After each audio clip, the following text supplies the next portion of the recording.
Nos encontramos en una emisión más de La Náusea TV y en esta ocasión contamos con la presencia del doctor Rafael de la Garza Talavera para analizar algunos acontecimientos que están dando de qué hablar a nivel internacional y nos referimos a los últimos eh, anuncios que se están refiriendo al conflicto entre Palestina e Israel.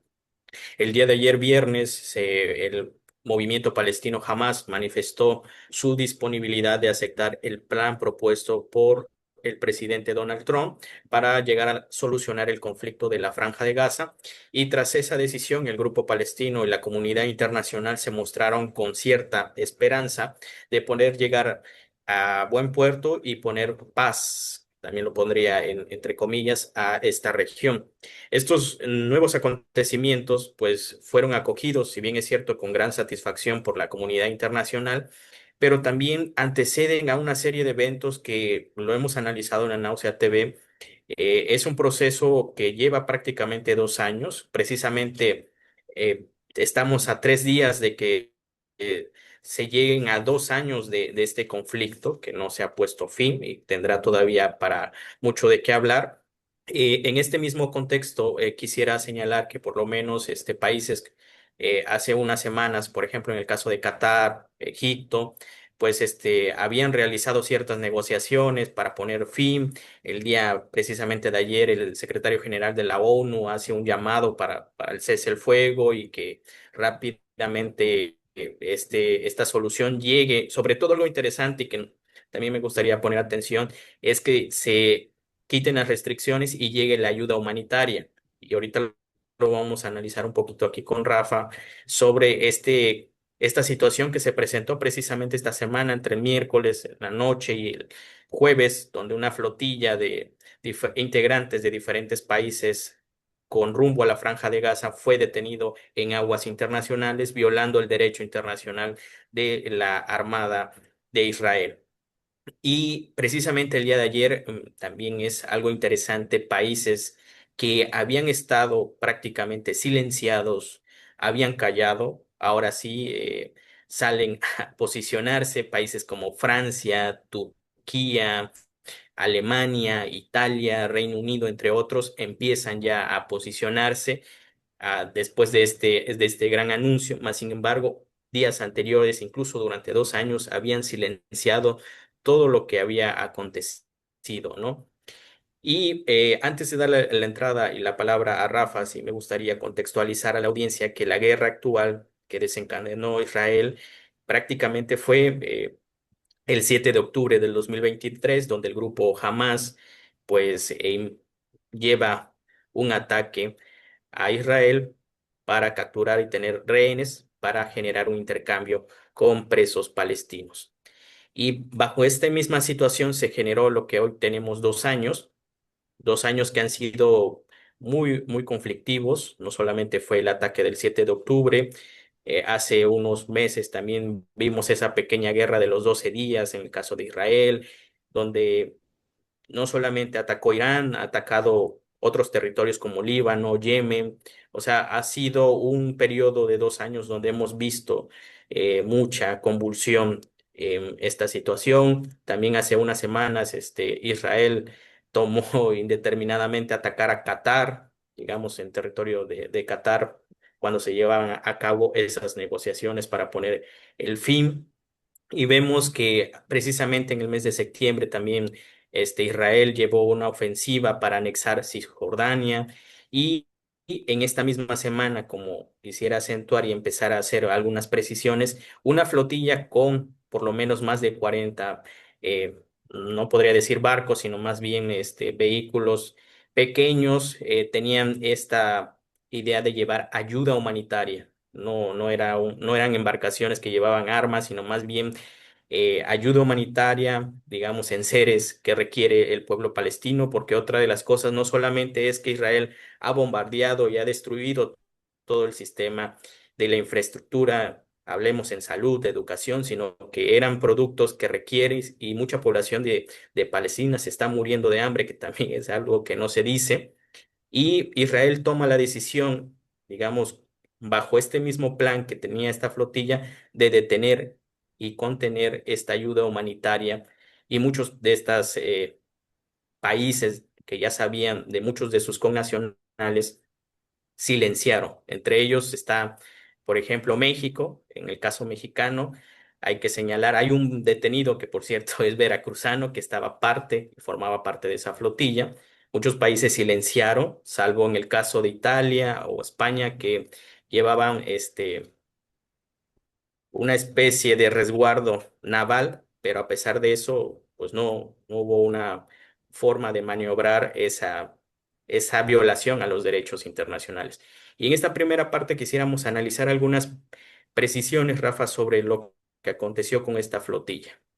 Y Misael, un gusto estar aquí contigo y con tus seguidores. Efectivamente, la flotilla fue detenida, como era de esperarse, en aguas internacionales, como era de esperarse, y tratados básicamente como enemigos, ¿no? Como fuerza armada, ¿no? Si uno ve los videos, ve cómo les están apuntando permanentemente, ¿no? Y sabemos que los van a torturar psicológicamente, ¿no? Y los van a tener detenidos un tiempo para después expulsarlos.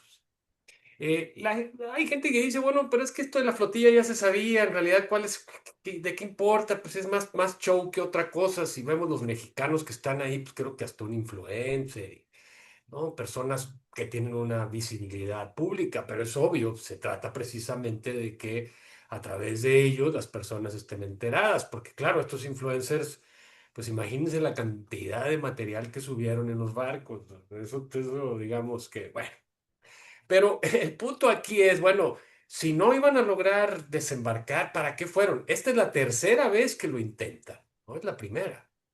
Bueno, básicamente para dos cosas. Uno, sí, para evidenciar la impunidad, ¿sí? Y la violencia sistemática que utiliza el gobierno israelita, ¿no? El israelí contra todo lo que sienta que es una amenaza. Sí, eso es lo primero, para mostrar claramente la actitud, ¿no? De no aceptar ayuda humanitaria. Creo que les dijeron que pues ellos podían, ¿no? Las fuerzas israelitas podían re- eh, trasladar la ayuda que llevaban hacia Palestina, lo cual es poco creíble porque pues, ya sabemos, ¿no? Cómo se las gastan en ese sentido. Pero además la flotilla, yo creo que esto es muy importante, además de evidenciar esta postura inflexible del gobierno israelita, es evidenciar a los propios gobiernos de sus países, de las personas que van ahí, ¿sí? Para mostrar cómo sus gobiernos, ¿sí? Sí, no están ni ahí para atacar o para aislar o para enfrentarse a Israel. Entonces, eso también deja muy en claro que gobiernos como el nuestro, el mexicano, pero también sobre todo Europa, sí, pues básicamente ayer hubo una manifestación de millones de personas en Italia, ¿sí? A pesar de la presión, no solo no los escuchan, sino que además los criminalizan. Entonces, en Alemania o por ejemplo, el caso inglés, una organización de apoyo a Palestina que tiene décadas, ahora es una organización terrorista. Entonces, si usted sale con una camiseta apoyando a esa organización, ¿no? En una libre manifestación, lo detienen por apología al terrorismo, lo meten a la cárcel. Entonces, no solo no apoyaron a la flotilla, no, sino que además, sí, se están convirtiendo en lo que es Israel, un estado militarizado, donde las libertades son reprimidas en función de los intereses de la plutocracia, ¿sí? Y en realidad esto la flotilla lo deja muy claro. Entonces, más allá de que hayan llegado o no hayan llegado, la flotilla muestra claramente que estas posiciones no han cambiado, lo cual creo que no van a cambiar. Digo, tú mencionas que a lo mejor los países dicen de los dientes para afuera, nada más. Se rasgan las vestiduras y para allá y para acá, pero siguen en la misma política, siguen haciendo negocios con Israel, siguen haciendo negocios y frotándose las manos para ver qué les va a tocar de Palestina, etcétera. Por el otro lado, el plan creo que son 20 puntos de Trump, pues es un delirio. digo, por decirlo de manera elegante, no le voy a decir aquí realmente la palabra que yo creo que debería de calificar el plan. No, el plan básicamente dice, nosotros, Estados Unidos e Israel, vamos a decidir qué hacer con Gaza. Vamos a seleccionar palestinos apolíticos, ¿sí? Que conformen una comisión para que ellos estén básicamente orientados a atender a su población y a servir de correa de transmisión con el mundo, etcétera, etcétera, ¿no? Eso es absurdo, ¿no? Totalmente absurdo.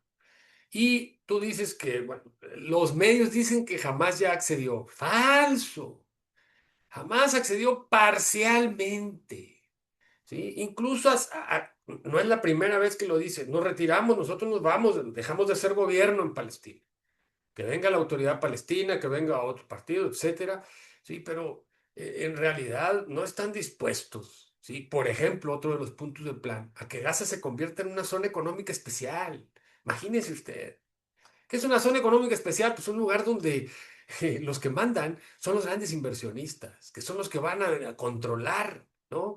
De manera privada territorios que están dentro de la soberanía de los países. Nosotros tenemos algunas, esto es un proyecto viejo de los años 80, 70, 80, las zonas económicas especiales que tienen la idea de no regirse por las leyes de los países donde se encuentran, sino ser de alguna manera soberanos y autónomos para garantizar las inversiones y la confianza de los inversionistas.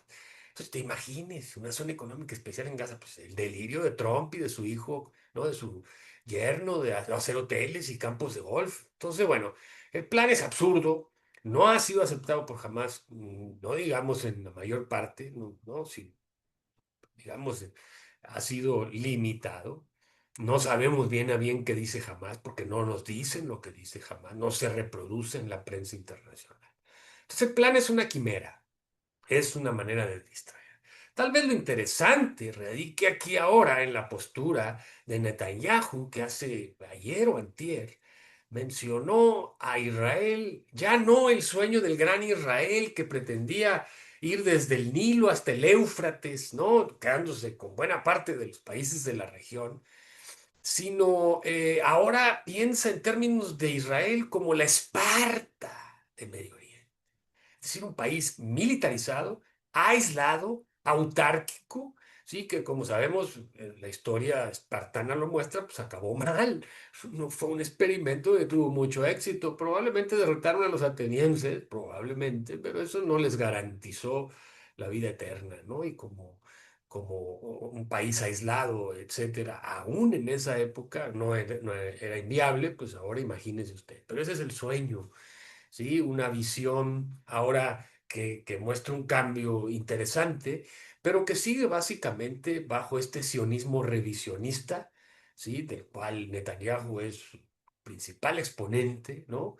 Recordemos que su padre fue secretario particular de Jabotinsky, el fundador de todo este planteamiento del sionismo revisionista, que es nazismo puro.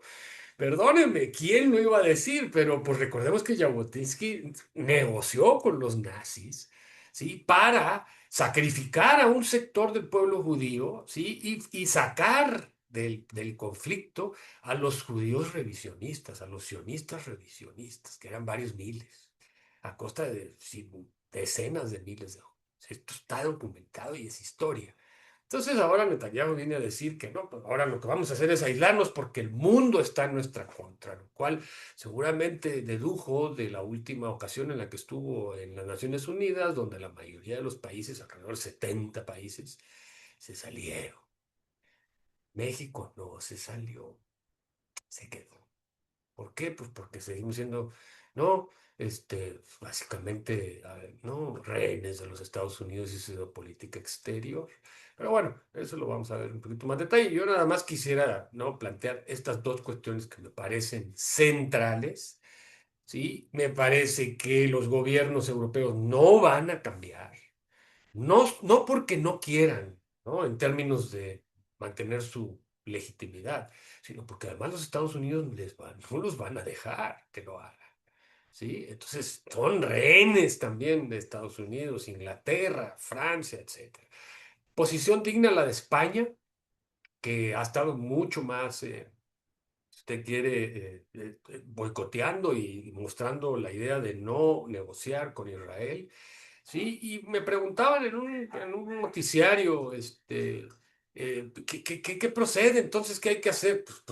¿Cómo que qué hay que hacer? Pues no basta con aislar diplomáticamente a Israel, ¿sí? En el caso de que eso suceda, hay que poner sanciones económicas duras, como lo han hecho con otros países. ¿Por qué no lo hacen con Israel? Sí, hay que básicamente atacar sus bases económicas. ¿Por qué? Pues porque Israel no es un país autosuficiente en lo absoluto. ¿Sí? Y, y provocar, eso sí, ¿no? Yo creo que sería también interesante, lo mismo que quieren los estadounidenses con Rusia, de sacar a Putin, sacar a Netanyahu, que se vaya, ¿sí? Que se vaya Netanyahu y su grupo para ver si Israel es un país viable.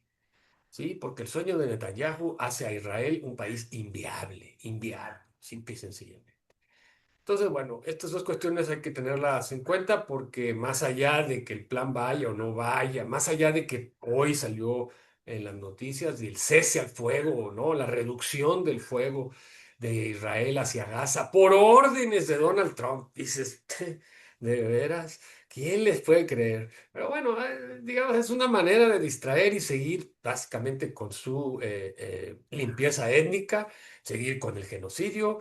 Sí, porque mientras no hay una presión importante de los países europeos, que a pesar de tener la presión de millones de sus ciudadanos, los tratan ahora como terroristas, ¿sí? Los gobiernos no están dispuestos, prefieren morirse, perder votos, perder elecciones, que enfrentarse a Donald Trump y a su política diplomática. Entonces, bueno, pues yo por eso lo dejaría aquí y bueno, ya en la siguiente parte ver lo de México y lo de Colombia, que me pareció interesante también. Y, bueno, Rafa, me parece muy, muy preciso tus aseveraciones porque de alguna otra manera, pues, se demuestra, por un lado, también la fragilidad de estos estados-nación que tanto vociferan, ¿no? De estos estados-nación que, si hacemos también una revisión histórica, pues han venido en crisis, ¿no? Y sobre todo a la hora de tomar decisiones eh, que tienen que ver con unir ciertas voluntades de tipo político.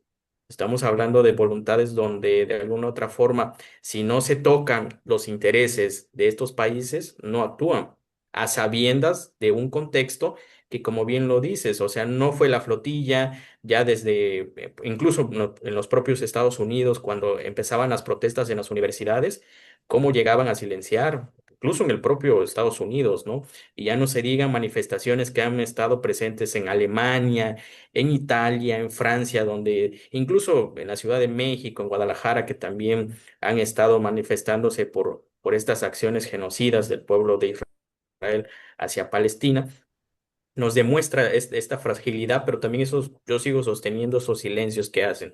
A veces esos silencios dicen mucho, ¿no? O sea, como dice la frase, que queda callado, pues otorga mucho, ¿no? Y en ese sentido, pues vemos que en el caso no solamente de los países, sino también, por ejemplo, me llama la atención que la mayoría de estos países europeos que tenían con nacionales, pues ya lo hemos visto con tan solo la llegada de los aranceles que le puso Estados Unidos a la comunidad europea. O sea, los tomó ahora sí, del cuello y se quedaron inmóviles. O sea, la Unión Europea desde hace mucho tiempo ha sido desplazada por ciertos intereses, en este caso de Estados Unidos, y ni se diga bajo estos conflictos que, por ejemplo, en el caso de Israel y Palestina fueron muy notorios, ¿no?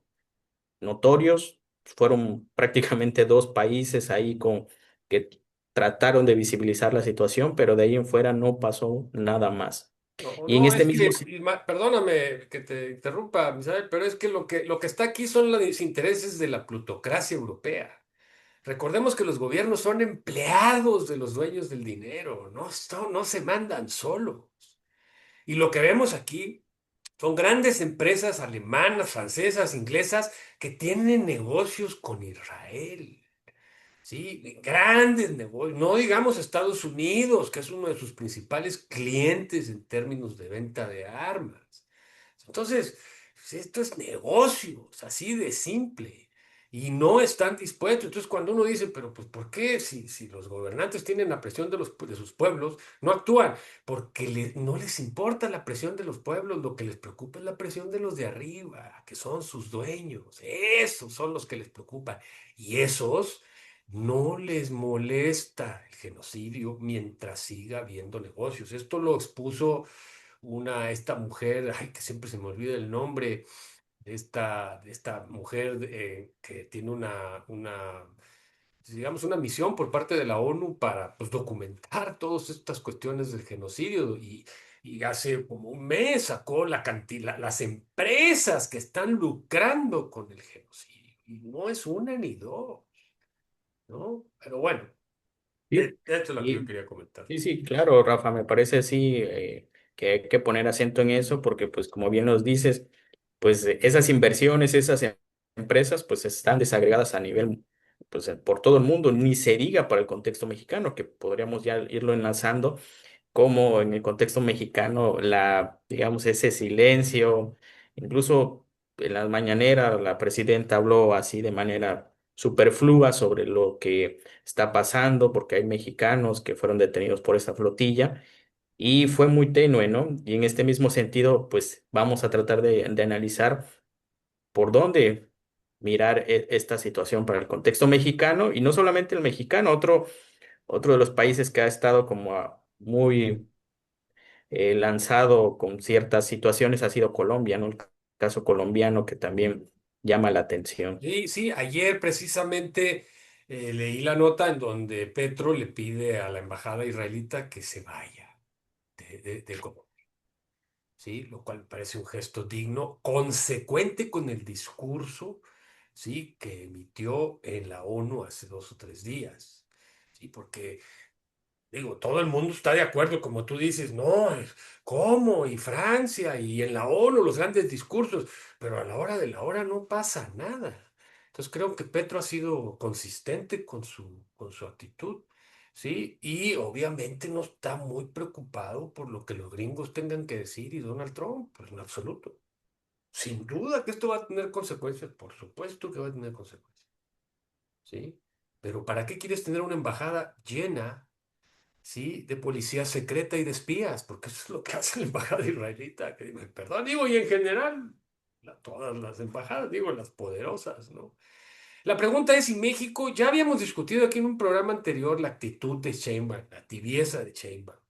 Y ayer, pues revisando algunas de las notas que compartiste conmigo, venía la nota esta de La Fuente que le dieron un premio, no sé si el gobierno israelí, creo, ¿no? O alguna organización israelita, le dieron un premio al hoy secretario de, de Relaciones Exteriores, ¿no? Y si bien ya de la Fuente ha tomado una postura más directa en la ONU, por ejemplo, la idea de la solución de los dos países, que no es ninguna solución, ¿sí? La idea de dos países que tienen no sé cuántas décadas no es una solución para el problema palestino, tan no lo es que, olvídese, como le digo, ya tiene tiempo que se hizo esa propuesta y no lo es por la simple y sencilla razón de que entre desiguales no se pueden lograr acuerdos.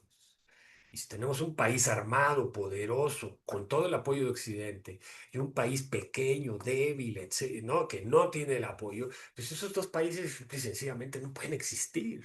No hay posibilidades de que exista una convivencia. Tiene que haber un solo país en donde palestinos y judíos convivan como lo han hecho por centurias. Esa es la única solución.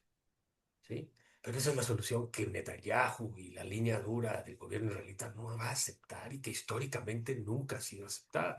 Pero esa es la solución. En términos diplomáticos, la idea de los dos países es una quimera, vuelvo a lo mismo, un invento.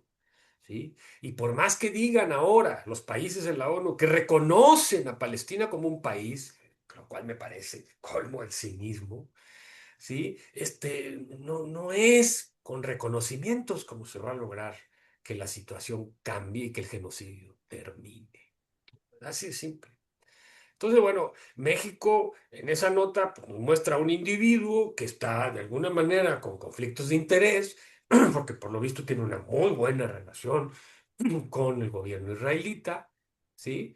Y por el otro lado, con una presidenta que pues la verdad no se quiere involucrar porque calcula que el costo en un contexto de conflicto económico, en un contexto en el que se está reafirmando el neocolonialismo a través de un nuevo acuerdo comercial con Estados Unidos, pues no se va, no va. Dice, pues ¿para qué? No, mejor me quedo callada. ¿Por qué? Pues porque esta situación me va a afectar en términos de mis planes económicos, ¿sí? Que es seguir atado al mercado internacional, al mercado estadounidense, y al nivel interno, obviamente, si me aviento como lo está haciendo Petro, se me van a echar encima mis malquerientes, que no son pocos, y que evidentemente, aliados con Estados Unidos, pueden convertirse en una fuerza política que desestabilice al gobierno de Morena. Entonces se entiende, ¿sí? Pero pues entonces, ¿de qué se trata, no? Al final de cuentas, de mantener el poder, de hacerlo, o se trata de alguna manera de hacer o estar del lado de las leyes y del derecho internacional, por muy débil que sea en muchos sentidos, ¿no? Entonces, el caso colombiano me parece muy interesante en Latinoamérica, porque el caso brasileño, Brasil y Lula, con todo su discurso y su rollo, no deja de hacer negocios con Israel y tienen hartos negocios, más de los que tenemos nosotros. ¿Sí? Entonces, pues es una situación en realidad en donde se desnudan, ¿no? Estos progresistas, ¿no? Estos políticos progresistas y donde muestran el cobre. Pues primero los negocios, primero la lana y luego vemos los principios y pues como decía el Groucho, tengo estos, pero pues si no te gustan, pues tengo estos también, ¿no? Y básicamente un pragmatismo, no es pragmatismo, a mí me parece un oportunismo vulgar. Sí, pragmatismo es tener un destino, tener una guía y en ese sentido, pues tratar de llegar a ella más o menos manteniendo algunos principios, no, pero no de manera rígida. Entonces se confunde, ¿no? Es un oportunismo. Básicamente lo que está haciendo, es, si me apura, Sheinbaum es negociando con Trump a cambio de no hacer lo que hizo Petro con Israel. Así de simple. Mira, nosotros vamos a apoyarte con lo de Israel, no te preocupes, pero oye, bájale a los aranceles, hazle para acá. ¿Usted cree que no es una moneda de cambio? Digo, así de simple. Claro que lo es, claro que lo es, ¿sí?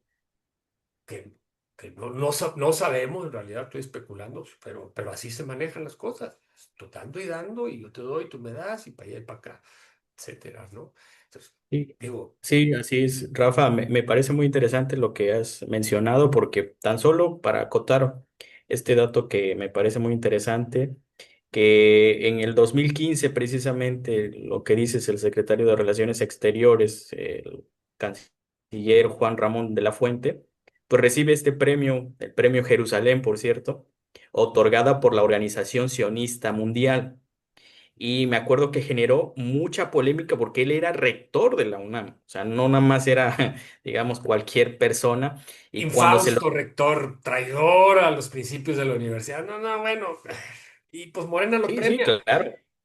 Incluso me acuerdo que en ese discurso, pues alabó al sionismo y la figura del Estado de Israel, a pesar de que ya en ese momento se habían dado informes, se había documentado sobre las violaciones de los derechos humanos, sobre todo en Palestina, en la Franja de Gaza y en Cisjordania. O sea, no era algo que, digamos, como lo mencioné al principio, no es desde 2023 esta situación, o sea, ya viene arrastrándose más de 70 años de esta situación de desplazamientos de palestinos. Y me llama la atención otra nota que también leí, que ya lo habías comentado en otras emisiones, pues que uno de los negocios que también en contexto mexicano tiene mucha presencia, pues es la comercialización y llegada de armas, sobre todo de origen, digamos, de Israel. Y tan solo como dato que aportaba la nota, se menciona que entre el 2018 y 2024 se compraron 54,18 millones de dólares de armas provenientes de Israel. O sea, en el contexto mexicano, nuestro primer proveedor es Estados Unidos, ya nos dice mucho, y el segundo es Israel. Y en esa emisión tú nos habías comentado de que en el caso de Oaxaca había comprado armas También. de, de este país y sin duda esta misma nota lo refrenda. Así que como bien lo ha señalado, o sea, los negocios son los que más dejan y pues en base a ese mismo tenor vemos por qué también, digamos, desde la presidencia, el mismo canciller, pues se han mantenido bajo ese mismo tenor, en esa misma línea, ¿no? Sí, no, y mira, eh, no podemos esperar cuestiones, no, calificar moralmente la actitud de Sheinbaum. Ok, está negociando, ¿no? Es un político, el político, como dijo el Maquiavelo, quiere mantener y acrecentar su poder, porque para eso está ahí, ¿no? O sea, a final de cuentas, ¿sí? Entonces, no vamos a decir, ay, es que cómo moral. No, el punto es, ¿realmente es efectivo? ¿Realmente eso va a impedir, ¿sí? Que nos pongan aranceles, que básicamente, ¿se imagina cómo va a estar la negociación del nuevo tratado bajo en este contexto?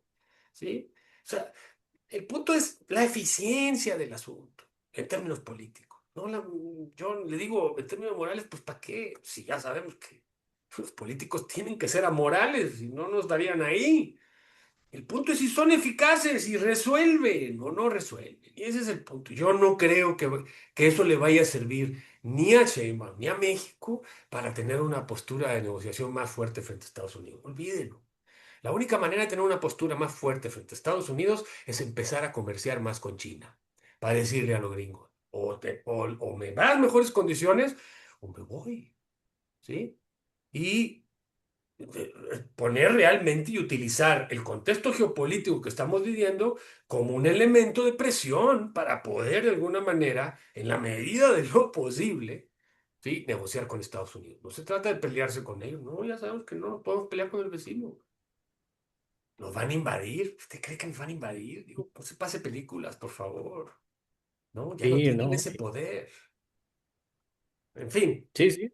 yo creo Me parece que bien sí, esas estaremos atentos. precisiones, Queda porque mucho de Gaza, esto no se va a resolver de un día para otro y bueno, pues hasta aquí estaremos diciéndolo, aunque el algoritmo nos castigue, ¿sí? Y aunque, ¿no? Porque ya nos dimos cuenta que nos tienen, ¿no? Vamos a ver si no resulta en alguna tarjeta amarilla, ya ve que YouTube también pone tarjetas, ¿no? Y te advierte, oye, mira, ¿no? La verdad, lo tenemos que decir y pues al que le guste bien y al que no, pues tampoco. Los hechos están a la vista y no es una cuestión de interpretación, sino de analizarlos, de mostrar sus tendencias y sus causas. Y con eso, pues ya usted estará sacando sus propias conclusiones. Bien, eh, parece que se nos congeló el compañero Misael, se nos salió. Entonces, pues yo, por terminado, recordarles que no compartan, nos mande comentarios, nos haga sugerencias, la Náusea TV, aquí estaremos, de hecho, cambiando un formato en fecha próxima para seguir trabajando y ofreciendo puntos de vista y análisis, ¿no? Con respecto a la situación geopolítica nacional e interna, más bien a la situación internacional y a la nacional. Muchas gracias, hasta la próxima.